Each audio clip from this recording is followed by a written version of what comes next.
Il s'est moqué du vieil homme, jusqu'à ce que les ancêtres répondent. Il y a des paroles que l'on prononce sans réfléchir. Et il y a des paroles que les ancêtres n'oublient jamais.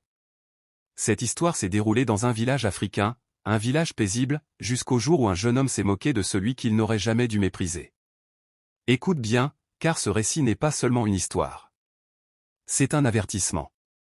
Le village de Kouma reposait entre la savane et la forêt. Un village ancien, où chaque arbre avait un nom, où chaque pierre avait une mémoire. Les anciens s'asseyaient sous le grand fromager et racontaient l'histoire du monde à ceux qui savaient écouter. Dans ce village vivait Yaro, un jeune homme fort, rapide, intelligent, mais impatient. Yaro croyait que le temps des anciens était terminé.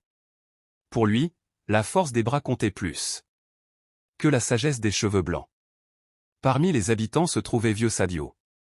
Un homme très âgé, le dos courbé, la voix lente, mais le regard profond. Il parlait peu. Et quand il parlait, le village se taisait. On disait que Sadio avait vu mourir 3 générations, et qu'il connaissait les lois invisibles que même les chefs respectaient. Mais Yaro, lui, riait. Un matin, alors que le village se préparait pour les chants, Sadio appela Yaro. « Ne pars pas aujourd'hui, mon fils. La terre n'est pas prête. » Yaro éclata de rire. « Vieil homme, tes paroles sont aussi sèches que ta mémoire. La terre m'obéit, pas à toi. » Les villageois baissèrent les yeux. Personne ne rit, personne ne parla. Sadio resta silencieux. Il regarda Yaro. Longuement.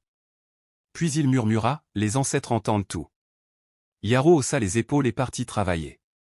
Ce jour-là, le champ de Yaro fut le seul à se dessécher. Le vent se leva brusquement, les feuilles se retournèrent, et la terre se fendit sous ses pieds. Le soir, il rentra fatigué, mais toujours moqueur. Vieille parole, vieille peur. La nuit suivante, Yaro rêva, il vit le village désert, le feu éteint. Les tambours silencieux.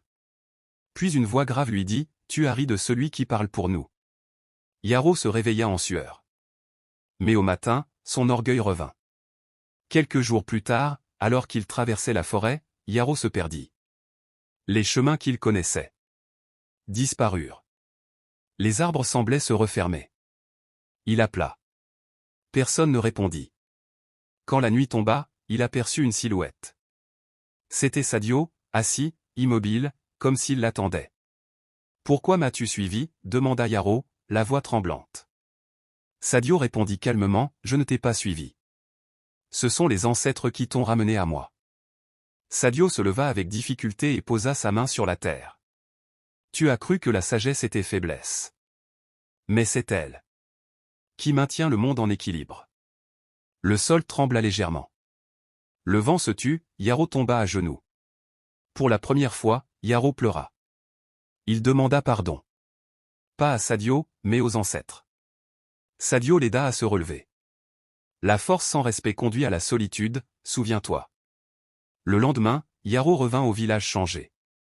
Il salua les anciens. Il écouta, il se tut. Et ses chants, lentement, reprirent vie. Morale, celui qui se moque des anciens se moque des racines qui le tiennent debout. Sans sagesse, la force détruit. Avec respect, elle construit. Si cette histoire t'a parlé, c'est que les ancêtres avaient quelque chose à te rappeler. Abonne-toi à Écho des Sages, pour ne jamais oublier ce que le silence enseigne.